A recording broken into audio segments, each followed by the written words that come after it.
Howdy! My name is Karok Ray. I'm the director of the Mays Innovation Research Center. Welcome to our show, Innovation Matters. I'm here today with Doug French, who is the CEO of Stylecraft Homes.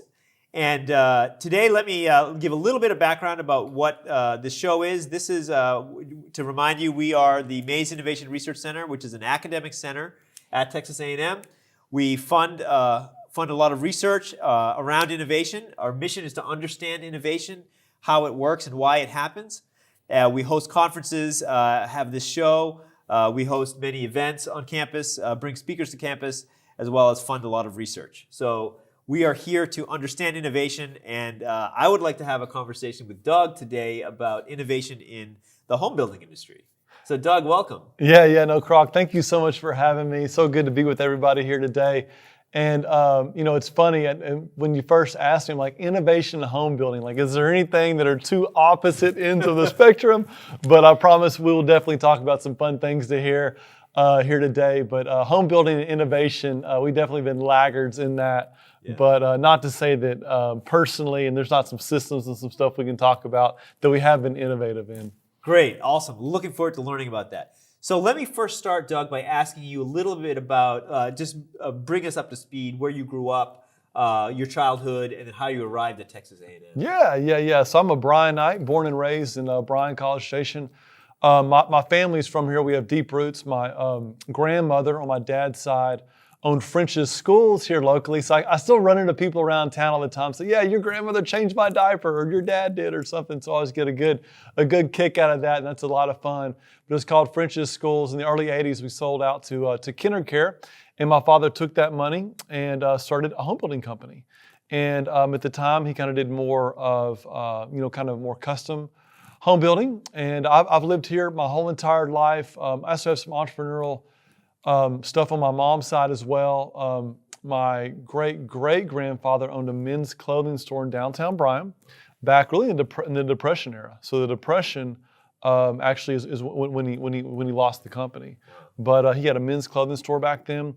And then my mom's dad owned an oil and gas distributing H&M wholesale, and then owned a lot of Texacos here in town as well, back in, I guess, the early 80s, 90s. He's no longer with us anymore, but definitely have entrepreneurship and just running businesses in my blood. So I was born with it. Right. And, talk about being a kid. I mean, I was the kid, get my mom to take me to Sam's Club. I'd go buy, the bulk candy and then go sell it for $0.25, at school. And so I just have it in my blood, and it's just always kind of been there. But Bryan College Station is certainly home. Proud father of 2 kids. Hadley is 6 years old. She goes to Brazos Christian here locally. And then my son's 4. And then I've been married for just shy of 15 years, my wife, Kara. And one of the reasons we get along so well is because I'm very quick to apologize, and she's very quick to forgive me. And if you want a recipe for success in your marriage, that is it. And again, I'm so lucky to have such a forgiving and awesome wife in Kara. Awesome, fabulous. So your mom actually was the first entrepreneur in your family. Your mom's, is that right? The daycare came before your dad's home building. Yes, so that was my grandmother. Yeah. Oh, your grandmother. Yes, okay, got it. Yeah.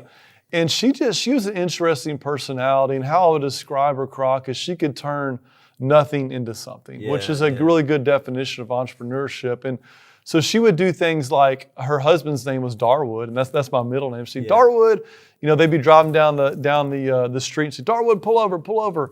And she would see an old tattered couch on the side of the road. Yeah. And she'd get that couch, she'd load it up in the back of the truck, she'd go home and she'd fix it herself, and then she'd go sell it. I mean, that's the kind of woman she was. Yeah. And so she just was able, and so they started that business out of their living room. So you would drop your kids off there, you put $0.25 in Mrs. French's box, and then you could go on a date night with your wife or whatever you wanted to do.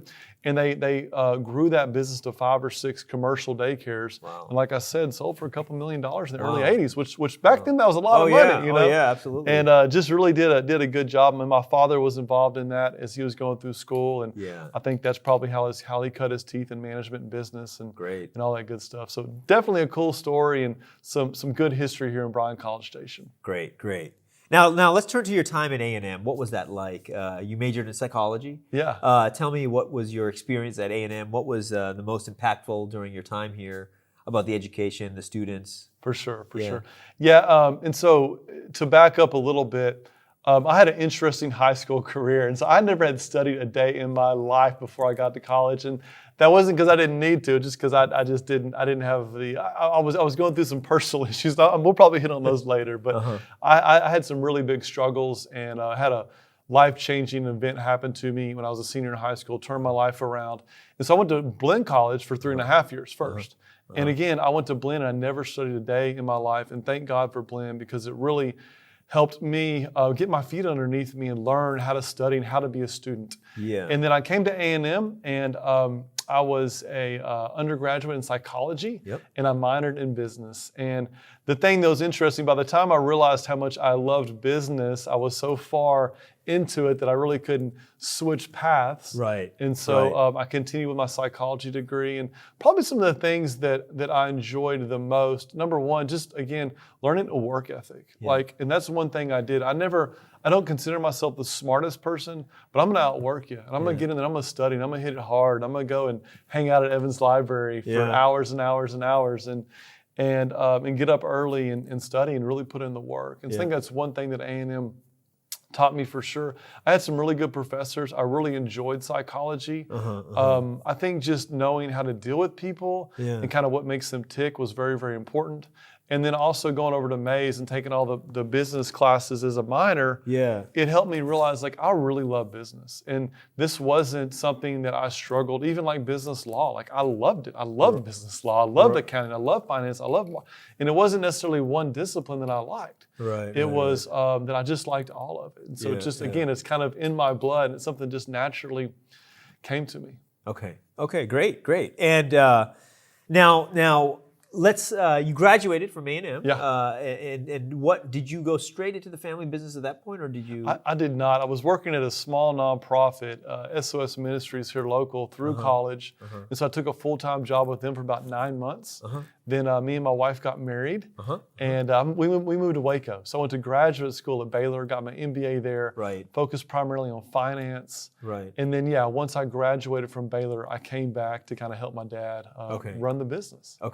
And your dad was the founder of Stylecraft, is that right? Yeah, that's correct. And when you started, tell us about the business. How big was it? Where was it? Yeah, we had between, I think, 30 and 40 employees. We're about I think we're a $30-40 million company at the time. Built about 200 houses a year. Okay. And you've been there ever since? Yes. And where are you now? We closed about just over 1,000 houses this year. Wow. So 5 times. Wow.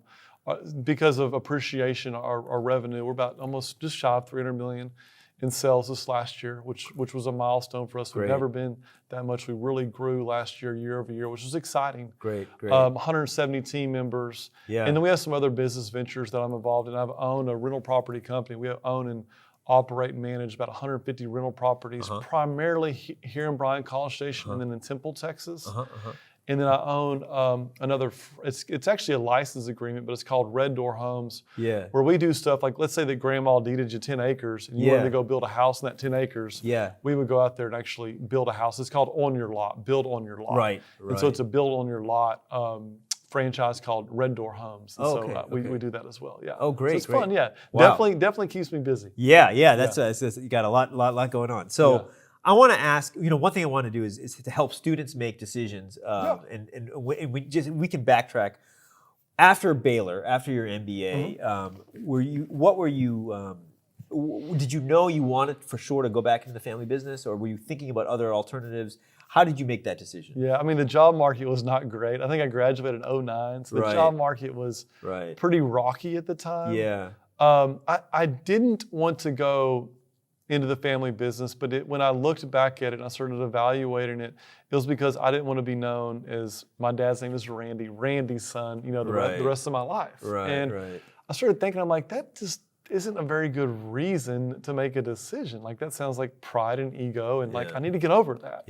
And so I was able to kind of get over that, and me and my dad had a conversation. I said, hey, what if you think if I came back and kind of helped you out? And he just was over the moon. He was ecstatic about it. And I think he realized he needed the help. And so it's been a great. It was a really, really great deal. That's it worked great. out really, really well. But it never was like my dad didn't put any pressure on me. Yeah. Which I really commend him for that, because I think a lot of kids feel that from their parents, like, hey, you got to come back and take over the business. And he never did that. And I didn't really have any other outside influence. I knew that I wanted to run my own company. I knew that I wanted to build something and do something. And I just thought, like, it's difficult to go start something from scratch. It's easy, like, so why not go and start something that's already capitalized, that already has a good following, a successful model, and go grow that. And so when I thought of it that way, I was like, yeah, that makes a ton of sense. And that's kind of why I made the decision and have not looked back. Great. It's been good. Great. Did that answer the question? No, it does. It does. Yeah, and I'm guessing this might be a unique, a small set of students who are in similar circumstances. Yeah. But I'm curious, how was the reception from the company? I'm guessing that you've been part of the company for a while. Yeah. And then was there a good reception? It seems like it was a good reception. And how did you handle that? And I really came back, and this is just kind of more my personality. Yeah. And I was going to come back and I was going to be humble. I wasn't going to say, like, it was more about me getting in there and figuring out what I could do to add value. Yeah. And it wasn't about me going in there and trying to stake my claim or have some chip on my shoulder or try to prove to everybody, here I am, I have an MBA, it's shiny, it's on the shelf, I have it hanging on the wall, let me show you how to do things. Like, that was not my attitude. My attitude was, hey, how can I come beside you and help assist, and let's both get the company better. And so I really came in just more with kind of a humble spirit about, like, hey, how can I get in here and how can I help? And one small story that I tell as well, and it's no longer the case anymore. I think we wouldn't be able to hire many team members. But at the time, when you came to Stalcraft, you didn't get any PTO your first year here. No vacation. I guess if you got sick, you got some sick. And right now we have a PTO policy, sick and vacations all bundled. Well, at the time we didn't. We had sick. So the very first year you didn't get any vacation. Well, I worked the whole entire first year, which, that's not a big thing. Everybody else did too, but that was just, if I asked my dad if I could take a vacation, he said, yeah, sure, son, yeah, go for it. That'd been great. He'd have been all for it, but I was like, I'm not going to do that. Like, if I'm asking somebody else to come here and play by these rules, I better be willing to do the exact same thing. And so and this is another way to describe it. Like, I didn't go into it thinking, okay, my dad's the boss, and so this is just big, huge asset. I went into it thinking, my dad's the boss. That means I have to work twice as hard as everybody else to earn any amount of respect here, and I should. And I should. And that's not a negative. That was a positive. And so I went in there, and I knew I had to get to work, and I had to show people and prove myself, and it wasn't anything that was going to be given. And I think people see that. They see that, and when they see that, they respect you. And I'm just not this, type A, let's go charge the mountain and, kind of personality. I'm a little bit more quiet and humble and kind of come from more of a servant kind of leadership perspective anyways, just naturally. And so I think that served me very well. Okay. Now, here, at the Mays Business School, we spent a lot of time, probably the majority of our time, studying public companies. And then probably a minority on private companies. But we actually don't do anything, I think, formally on family business. So given that you're sort of our first guest in this space of the family business, what do you think? What unique opportunities, challenges do you feel there are with in the family business world? Maybe that's different from what we know about private and public companies. I think the cool thing about family business and really any kind of local business, because honestly, we don't have a ton of family. I own it. And my father owned it before I did, and I bought it from him. But we used to have a lot of family that worked at the business. That's really not the case anymore. But a couple things. I think a lot of times the problems you have with family business, and this is not saying this was the case at Stalcraft, but from what I hear, is you have people in the business, and honestly, this is every business, that are there that shouldn't be there anymore. And you don't address the issue because you don't want to make Thanksgiving or Christmas or the kid's birthday party awkward, right? And again, I think that's not just something unique to family business. That's business in general. But when you go in and you have people that aren't performing, Yeah. and you allow that to fester and you allow that to happen, it's a culture killer. Right. It's a culture killer. So if you're trying to build a great business, but you're letting your brother or your brother-in-law or whoever get away with something that they shouldn't be getting away with, everybody sees that. Yeah. And so you're saying one thing, but then you're doing something else, and that's not aligned. Right. The thing that's really a positive about, I feel like, a family business is, you go in and, like, for us, the markets we're in, we're market experts there. We understand them very, very well. And so we compete against a lot of publicly traded builders. Yeah. And they have their own culture, and they're great at what they do. They're some of the biggest and the best builders in the country. And I love going against them because that makes me better. If I'm going against the best, I'm going to become the best. But we're able to get in there, and I feel like we're able to be more relational. We're able to be a little more grassroots. We're very involved in the places that we build. We're very plugged in to Bryan College Station. So where some people may not get the opportunity or the first phone call, we feel like that we will. And so it's just being able to go in there and carve out your niche and kind of figure out what you're really, really good at, and then going and doing that. And then, publicly traded companies, and we see it even in the home building, they make decisions based on Wall Street. They make decisions based on, the next earnings call or the next, 10K or whatever it is that they have to file, right? And so they're making these decisions that aren't always what's best for the company long term. Maybe best for that quarter or that month or that earning or that annual report, but today they're not making the best decision. And so for a family business, what I love about it is I can look at the long. I can look at the longevity. I don't have to go bet the farm right now. As long as I'm sitting here hitting doubles and triples and maybe a home run every once in a while, I'm good because I want to be doing it for 30, 40, 50 years from now. Yeah. Does that make sense? Yeah, it does. It does. Yeah, so there's some challenges with some of the interpersonal dynamics. And I feel like that because it is more relational, we're probably more apt to make relational kind of emotional decisions, especially when it's around people. And maybe in a corporate world, probably not always the case, but maybe they're able to look at it, make more of a business decision. Right. And there's got to be a healthy balance there. Can you give us an example, I guess, that would illuminate that? Is it? So like, the people issues are obviously the biggest one. Like recruiting, hiring, firing. Yeah. And then just so much of it is, and from what we've seen, it's you have to deal with the people that aren't living your values. Yeah. And if you don't because they're family, that's even more destructive, I feel like. Does that make sense? Yeah. It's a really interesting topic. Actually, it's actually a broader, you can think of this even broader. I mean, if I look back on how I grew up, I'm an economist by training, and I think I grew up in the coast of America, where we sort of, our attitude was somewhat of we treated people at an arm's length, and it was almost like we were independent contractors operating in the free market.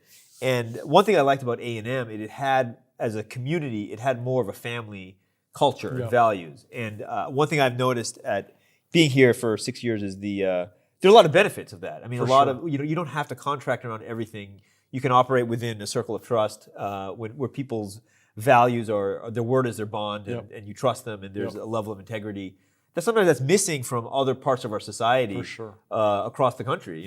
Especially on the coast, frankly.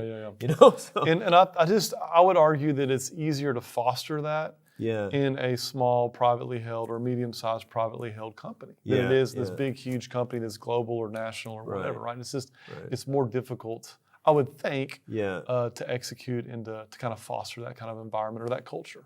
And how do you maintain that family atmosphere as you grow? Because you guys have been growing, you'll continue to grow. Yeah, it's really, really difficult. But I think the key is leadership. Like, you have to have really good leaders. And so, we are in Central Texas, and I describe this, I think a lot of people consider Bryan College Station Central Texas, but for Stylecraft, this is Southern Texas. And then our region that's Central Texas is Waco, Temple, Killeen, kind of going up to Georgetown, kind of that I-35 kind of corridor.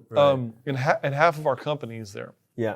And so how do we get the same culture that's here, where people see me, regularly? How do we get that over there? And it's all about the leadership. You have to have leadership that buys into the culture, buys into your values, and is going to hire, fire, and promote based on those. And when they do, and they lay that down, then it is easier to kind of foster that. But it is difficult. And so, we try to, we've done more kind of fun events. We have a team and a culture coordinator now that's kind of what she does. Is her job is to help foster those type of relationships and make sure everybody feels included, and have those events and do those type of things. It's more difficult now, especially with COVID. Last 18 months, it's kind of thrown a curveball at us, but we're still trying to do kind of fun things and kind of keep it lighthearted. Okay, that's great. But it is a challenge, Carl. It's a challenge. I believe it. It is, Let's dive into home building. So this is actually it's one of my favorite topics. I actually worked in the government for a year in the White House during the Bush administration, during the financial crisis. And I didn't expect to, but then I became the housing expert on the team. And I learned a lot about housing that year, and I've sort of kept up with it. Fascinating industry. And now is a very fascinating time, just an unusual time after the pandemic. So let's start with, I guess, to bring us up to speed on your specific, your Stylecraft specific business proposition and what you're aiming for. And so, our niche is truly kind of that first time buyer, or maybe the first time move up. So we're trying to, kind of target our products to that first time buyer. It used to be under 200, then it was under 215, then it was under 250, now it's under 270. It's kind of almost the starting point, which is crazy to say, but that's just kind of where we are with kind of a high cost environment. It's kind of gone up, but in general, that's the customer that we really try to go after, is that first time home buyer who's moving out of an apartment, moving out of mom and dad. Maybe they just graduated from Texas A&M. They're staying here local. They just got married, and they want to have an affordable place to stay. So that's really where we really try to target our marketing towards, and kind of all of our efforts towards building a product that's attainable for people. Which has become more and more challenging. Let me now ask you this last. I'm sure everyone is curious about this. What's happening in the market this last year and a half since pandemic? So just this, escalation in pricing and costs.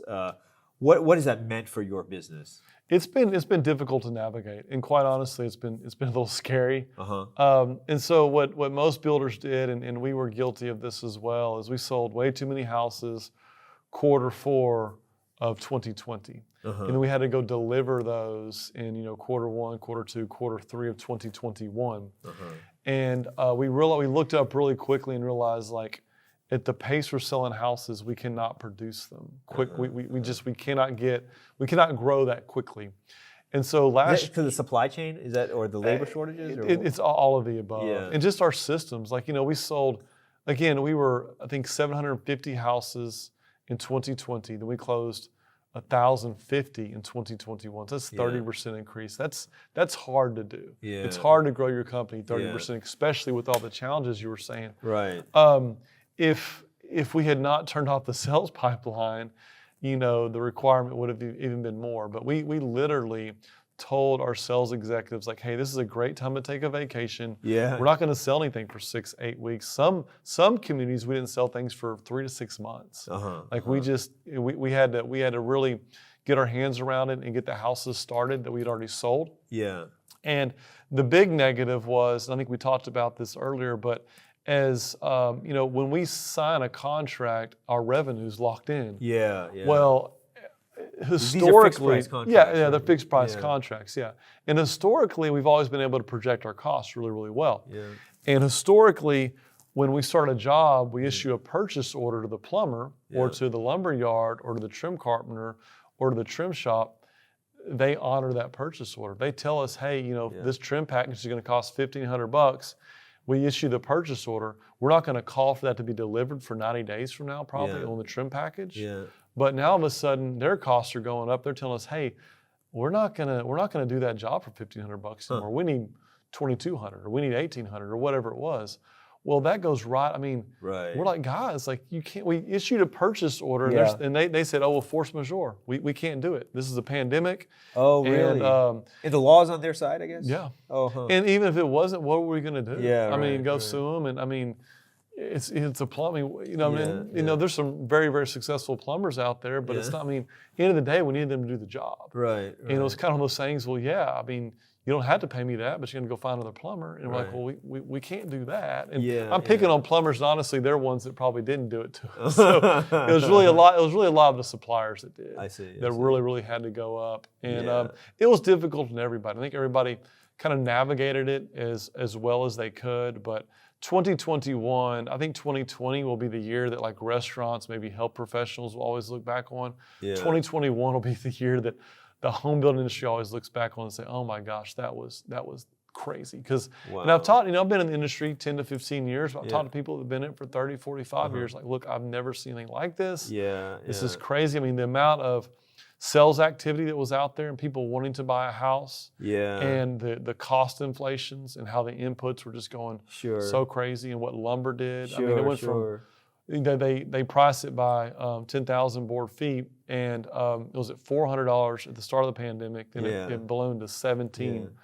And I mean, it's just like that's a $20,000 swing on a $220,000 house. That's really, really hard for a home builder to swallow. But you know, we were able to work through it, and we had a heck of a year. We had a profitable year. It was a good year, record-breaking year, but we learned a lot of hard lessons too. Right. So it's interesting. What was, I guess, your opinion? Let me ask you this question. Do you feel like the Federal Reserve in this time was slightly irresponsible or completely irresponsible?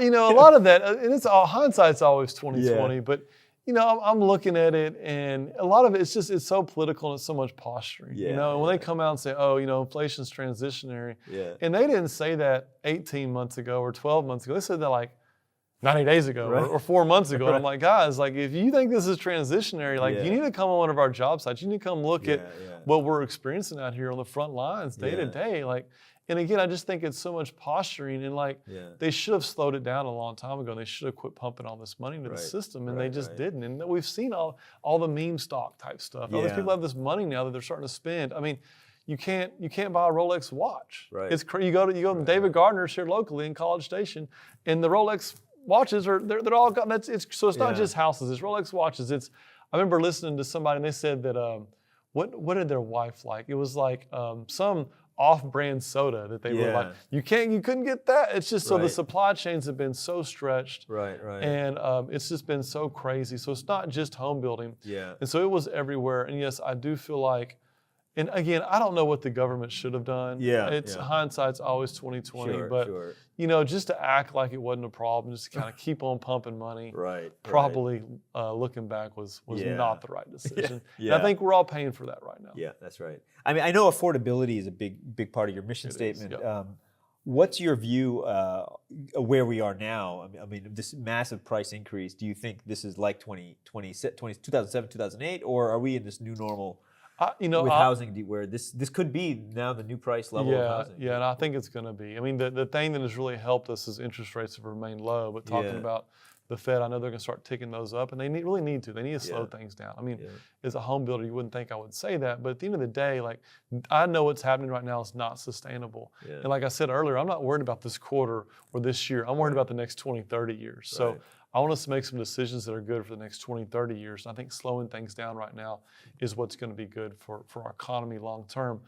But yeah, you know, it's you think that Texas, you think what we're experiencing is not affordable until you go to California, until you go to Florida, until you go to Boise, Idaho, until you go to any of these other markets. You're like, oh my gosh, like the amount of house that you still can get in Texas it blows those other places out of the water. I mean, it's crazy. That's right. And so Texas is still an affordable economy. People are still moving here. If you look at all the pipeline of tech jobs that are coming, especially the Austin area and all the surrounding areas, and and College Station is going to experience some of that as well. When those big companies move here, there's a lot of residual kind of waves that happen. And you know, Temple, Texas, and a lot of these other areas start to really kind of benefit from that. And I think and then we've also seen wage growth. I think that's one of the things that's really helped out too. Now it hasn't necessarily kept up with house appreciation, but I mean, wages are going up. And I know for us as a company, you know, we've been giving out substantial raises for the last 10 years. Now I know that everybody else is saying there hasn't been a lot of wage growth in America, but that hasn't been my experience. And I see, and so people, really the people that can afford a home, I think have been experiencing that. And even now, kind of more your hourly employees are starting to see some wage growth too, which will help. Yeah. Now, without giving away kind of your secret sauce, what would you say are the main innovations, say in your business model or your relations with your subcontractors, or that would you say are what you're proud of in your company? Yeah. And I kind of got to it earlier. Innovation in home building is kind of an oxymoron, quite honestly.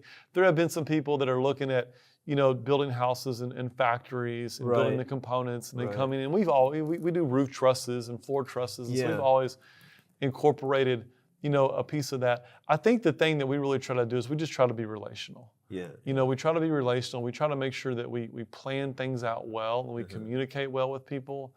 And so right now, the home building space, if you're a framer, it's not finding the work. It's you kind of can pick whoever you want to work for.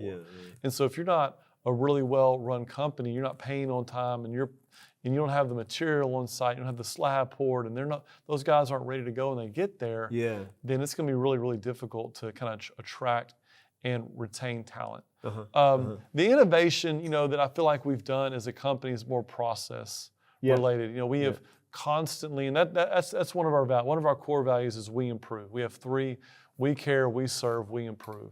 And so one of the things that we constantly do, and that's part of my DNA, we're constantly trying to improve. We're constantly getting better. And so we have a very well thought out sales process, and we've had that for a long time. And thank goodness that we had it, because when everything went online, we already had it set up. We had a very strong online sales presence, and we knew how to get a customer from clicking on our website from the first time to contract. We had all that, so we didn't have to figure that out. Right. And again, that's not something I would necessarily call super innovative. A lot of companies have done that, but a lot of companies haven't done that. And those are the type of investments, that we've been able to make in systems and processes that have driven kind of continual improvement. We've also looked at just different product types. And so, townhomes is a different type of product type. We're doing some of the build for rent stuff right now too. So one thing that, I'm a big Tim Ferriss guy. I don't know if you've read the 4-Hour Work Week. And so I listen to his podcast a lot. And a lot of those guys talk about kind of doing small experiments is what they call them. And I really like that concept. And so we've kind of started doing some trying to see kind of what works. And so we did a 41 unit self-contained neighborhood in Tomball, Texas, with a third party that hired us to build them. Went and built that project. That's 100% leased up. They've sold that to another real estate fund in Houston, and I think that it really did well. We were an equity investor in it as well. We're building another one in Waco right now.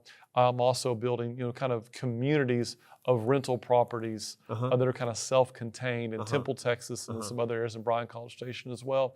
And so that's a little bit different of an innovative product that hasn't been around very, very long. There's always been, single-family homes that you could rent, but a whole community of them that are self-contained and have amenities and that sort of thing is a little bit different of a different innovative kind of product that we're starting to see. And we have, I feel like we were a little bit we weren't, bleeding edge on that, but we weren't the very last one to get into it either. So we're able to kind of get out in there and kind of capitalize on that, which has been fun. It's been fun. Our team has really enjoyed kind of getting out there and doing something different. Okay. So Now this increase in costs in this last year and a half, do you feel like that will promote a new kind of innovation in home building? Is there substitution to different materials or different business models? What's looking? So I think it opens the door for that, especially when lumber went up so high. Now lumber has dropped and it's kind of teeter-tottering right now. So fingers crossed that it continues to kind of go back down. But you look and you see the people that are doing like 3D printed homes, right, and or wall panels that are made out of concrete. And I think a lot of those type of products do become more viable as costs go up. One of the things that has led to home building not being super innovative, and product has changed significantly. I mean, the house we build today is significantly different than the house that we built 12 years ago. As far as energy efficiency, the type of window, the type of house wrap we use, the SEER rating of your HVAC system, it goes on and on. So, I mean, we're so much more energy efficient, the R value in your attic, just the insulation that we put in. And that's not just us, that's industry standard. And so there's been a huge push towards that. And so products have gotten better and better and better. But you're right, as costs go up, it is going to allow for some of these more innovative strategies that have not historically worked to become more viable. And I think what's really kept a lot of these at bay is because, number one, transportation cost is expensive.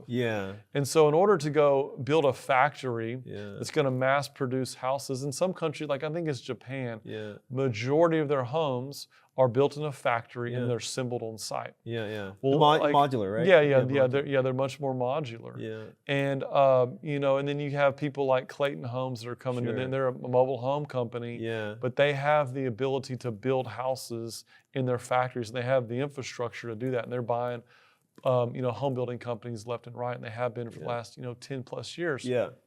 And so, you know, I think that we'll see some more innovation into that space. But I think what's kind of kept it at bay is, number one, it's a huge capital expenditure. In home building, it's kind of like the car industry. If you look at what it's done, I mean, it's up and down. And so you have to build this capacity for demand that may not be there. And so you got to go build a $10 million factory, and you're going to, where are we going to build it? We're probably going to build it in Houston because there's not enough volume. I mean, in Bryan, College Station, it'd be very difficult to build a factory and to build 200 houses a year. Like, you can't support a $10 million factory with that type of volume. And so you have to go to these high population centers, and then I guess if that's the method and the means everybody adopts, then we'd have to truck in those parts from Houston. Well, then the transportation costs kill you. And in Texas, labor has historically been plentiful and it's been cheap. Now, as you're alluding to, and then the parts haven't been very expensive. You know, lumber hasn't been very expensive. Now, as those dynamics change, and as labor becomes more and more difficult to obtain, and we're seeing it, we're seeing the younger generations, they do not want to be electricians or plumbers or HVAC or hang tile or hang sheetrock. They don't want to do that. And so as the older generation kind of ages out and starts hanging that up, I think we're going to have to be more and more innovative, especially if demand, and if we're trying to increase capacity, because I feel like supply is going to get tighter. So we're going to have to figure out ways to do more with less. And you know, as a company, that is some things that we have to look at as well. So we have to design our product in a manner that's not just you know, aesthetically pleasing and people enjoy and people like it, but we have to actually have to be able to execute it in the field as well. So there's some things that, yeah, that looks great and people love it, but we can't mass produce it. And so we cannot include that in our house, if that makes sense. Those are some of the decisions that need to be made. But I do think as costs go up, there will be some more opportunity there. Okay. And some of the technologies you mentioned, modular homes, 3D printing, between those or others, is there anything that you're worried more about than others, or that you're preparing against? No, I mean, I think it's still a long time coming. And you know, I've talked to the people that are in those spaces, and I've talked to people even during the internet boom was at the early 2000s. I mean, there were companies that were going to basically write code and write a computer program that's going to be able to build a house, and they just would, you know, send the email to the framer would show up, they'd frame the house, and then they'd send them a check or whatever. I mean, and the reality is, like, it's not that simple. It's not that easy. There's a lot of moving parts to the home building business. It's very, very complicated. And so I'm not super concerned. I think if any of them are viable, the one to me that's viable is if you have a dense population center and you're building 1,000 houses and, you know, a 10-mile radius or whatever that is, building a $10 million factory there and be able to mass produce those houses, to me, makes a lot of sense. But how do you do that in Caldwell, Texas? How do you do that in Huntsville, Texas? How do you do that in Burnham, Texas? And Croc, the one thing I didn't hit on earlier was that's one of the big things we've seen from COVID, and that's actually an innovation for us. That's actually in your favor, right? It is. The remote work and people spreading out. It has been because, and talk about innovation, I think that's one thing that we were very innovative in. And so we already were in Caldwell. We already have been in Burnham. We've already been in Huntsville. These are smaller metros for y'all that don't know. I mean, I think Caldwell may have 7,000 people. Nobody's built a new house there. I mean, more than a couple here and there, kind of custom homes in, probably 40, 50 years. And so for us to go buy a 40-acre piece of property and develop 160 home sites there and start building, and to go do that in Huntsville, Texas, to go do that in Burnham, Texas, these smaller communities. Bryan College Station was that way for a long time. And so we've done that very successfully for a long, long time. And so we have not gone to the major metros. We've kind of been, my father likes to joke, I'm sure you've heard of Brookshire Brothers, which they're here on campus, but they typically don't go to the large metros. They go to the smaller towns, and they're the small town grocery store. Well, we kind of want to be the Brookshire Brothers of home building. We want to go to the smaller metros, and COVID has pushed more and more people there. Now all of a sudden they're saying, number one, I don't want to be in these densely populated areas. I can do remote work, so my job may be in Houston, but my employer's okay with me living in Caldwell and commuting in, or Bryan College Station and commuting in one day a week for a face-to-face meeting. But I can do most of my stuff via Zoom or via the internet. And so we've seen a huge migration of that. But quite honestly, it was good before COVID. I mean, we've been building houses in Burnham and Caldwell in these small communities for a long, long time. And we're going to continue to do so. And I feel like that's one thing that we were innovative in our business model. And one thing that my father taught me is he goes, look, if everybody's going right, see if you can figure out how to go left and figure that out. Like over to the right, it's a bloodbath. There's 10 builders over there in the exact same community, build them as quick as they can. And when demand goes down, guess what they do? They slash prices. That's the only thing you have to compete on is your price point at that point in time.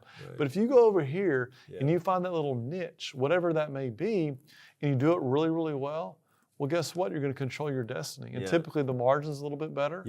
And in general, I mean, the risk may be a little bit greater to go to Caldwell than to do another community in Bryan College Station.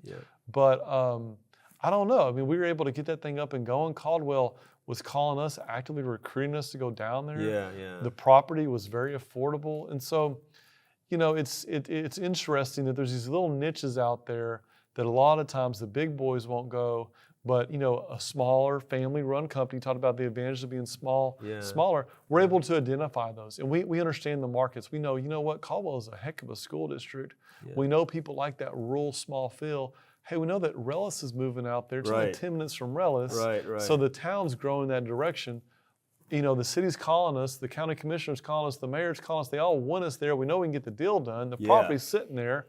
This makes a whole lot of sense than going and beating our head against the wall trying to get a deal done in Conroe, Texas, for example, where there's 15 other publicly traded companies that are driving up land costs. And to me, that's where your risk is high.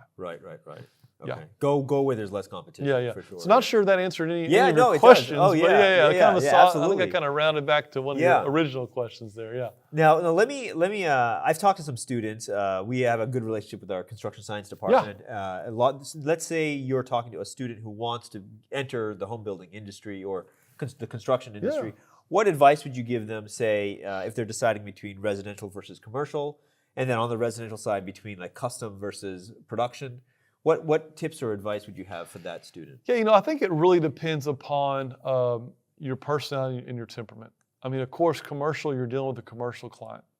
And so it's different. So we're going and building these larger rental projects. And we're going and looking at actually doing one that's 600 houses in one area. And we're dealing with a big multinational company. That's more of a commercial relationship. The relationship is completely different. The relationship management is completely different. So if you're kind of the temperament that you like, kind of more the business type relationship, more of a commercial type relationship, then commercial construction is probably going to be a lot more up your alley. Commercial construction, everything, a lot of the times, especially like if you're doing a big high rise, the whole entire thing, there's not a lot of improvisation. You're not meeting the customer there and saying, hey, what do you think, A or B, and trying to figure some stuff out. And so, if that's kind of, if you like everything planned out for you, give me a set of plans. I want all the decisions made. I'm very process oriented. And that's big in home building as well. But if that's kind of how you're bent, to me, commercial or production is going to be your, really probably the correct career path for you. If you are more artistic and you like the one-on-one relationship and you want to go meet with Mr. and Mrs. Smith and and decide exactly where that light fixture goes and sit back and kind of analyze it, which is great. That's a lot of fun. It really is. Then that's a really good career path for you. Okay. To me, and I know a lot of custom builders, and they do a really, really good job. They have very successful businesses. Yeah. But if you're really interested in scaling a business and creating a large business, it's difficult to do it in a custom home building environment. It just is. You can make a really, really good living. You can do a really, really good job. And you can be very, very successful in the community. But if you want to build something that's going to be bigger than you and have a true accounting department with 10 AP clerks and you got somebody that actually is focused on HR, and you want to grow a company that's a couple hundred employees. To me, production home building, if you're interested in that space, that's kind of the direction you want to go. And for me, and probably another way to describe it is I tell people all the time, look at these hands. I've not held a hammer in 15 years. If I'm holding a hammer, you better run, buddy, because something's wrong, something's broke, right? Yeah. I'm not out on the job sites. I really don't. I mean, we talked about it earlier. You asked me, who built my house. I said that I did. I was a general contractor, but it's because I have the relationships. But end of the day, production home building is not a whole lot about, there is some construction science, but really what it is, it's operations. It's scheduling, it's operations, it's motivating people, it's purchasing, it's sales, and it's marketing. And that's what you're doing there. So the artsy side, there is an artsy side, but it's very, very little, because you're creating the same thing over and over and over and over to get those economies of scale. Yeah, and you have to have the systems in order to do that. And so you're focused on the systems. A custom builder is not focused on the systems. They have a system, but they're realizing if I save $500 here, I save $500 here. If I save $500 here, I save $500 1,000 times over. And so that $500 bill is a whole lot more important to me in our company than it would be to a custom builder, if that makes sense. So it's a completely different business model. And I think a lot of people, when I tell them I'm in the building space, they automatically think that I'm on a job site. I'm like, guys, that's not what I do. I'm looking 5-10 years ahead, looking at raw land type deals and doing development deals and that sort of thing. And so, again, but commercial is going to be more of a commercial clientele. More of a business relationship.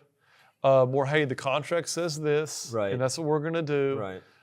Residential construction is not that way. There's a lot of touchy. There's a lot of feely. You want people to feel good. A lot about the customer experience. And you have to have a lot of systems and processes in order to do that. And then again, I feel like that custom is more of an art form. And production is more about operations. So that answer the question? Yeah, absolutely, absolutely. I'm going to close with somewhat of a controversial question. So let's see how this comes out. So. It has to do with our society's need for housing and our taste for housing.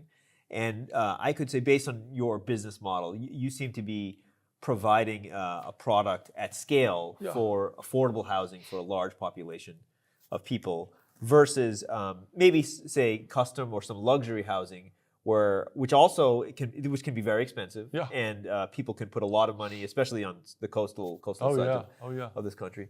What's your view about consumer attitudes towards housing? Do you feel like as a society we're thinking of this in the right way?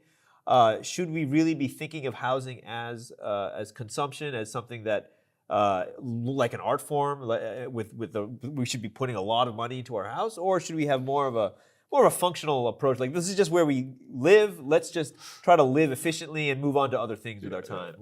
I love that you asked the home builder that question. I mean, I love that.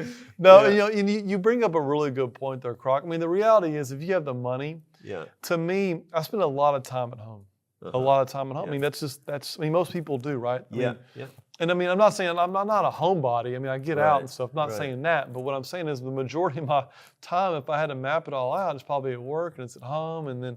And so I want to enjoy where I live. I really want to enjoy where I live.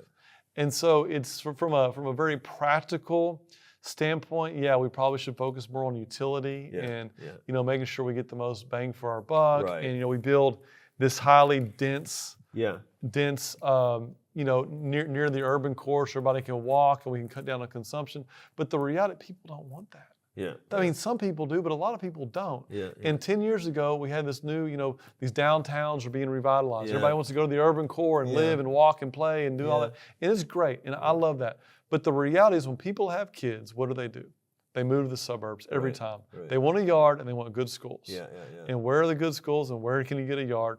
You have to go to the suburbs. End of the day, if we could go build, a high-rise community in downtown Bryan and have 400 condos there and sell them profitably, we would do it. I'd build that tomorrow. I would love to do that. I think that'd be awesome. But the market's not there, at least that I see. The market's not there. Where the market is, it's in Caldwell, Texas, where you can buy a house for $220,000 and have a yard and be in a really good school district. Right. And so a lot of it, we're not necessarily creating the market. We're kind of building towards the market. Right. But the reality is when you go and look at more affordable housing and what are we going to do, like when you start thinking about those type of issues, like what you're saying makes a ton of sense. And it's probably what we do need to focus on more. And if you look at the housing we're building today versus what our parents grew up in, it's unbelievable. I mean, my grandmother lived in a 2,500 square foot home, and it was super, when she built it, super, super nice. Now a 2,500 square foot home is just kind of, I think the average is 1,800 or 2,200. So in 25 was almost like a mansion back then. And you typically didn't have a garage. There's no garage, which garages are expensive. Covered porch, what is that? Didn't have covered porches. You had one bathroom. Well, so a lot of what we've done, we've designed a really nice product as well, which has also contributed to the housing affordability issues. Right. Yep. Well, Doug, thank you very much for taking this time to speak with us. This is super, super interesting. I hope this has been interesting for our audience. Lots of really juicy information here. I love the home building industry. It's a passion of mine. So, and thank you for your service to our community. Stylecraft has been here for a while, and I know you've done a lot for the Bryan College Station area, and I hope we can continue that partnership over generations. For sure. I'm not planning on going anywhere, Kroc, and Bryan College Station has been very, very good to us over the years. So we feel like it's our duty and kind of our responsibility to be involved and to give back. So it's our pleasure. Okay, great. Thank you, Doug. Yeah, thank you, Kroc. Okay, great. Thank you.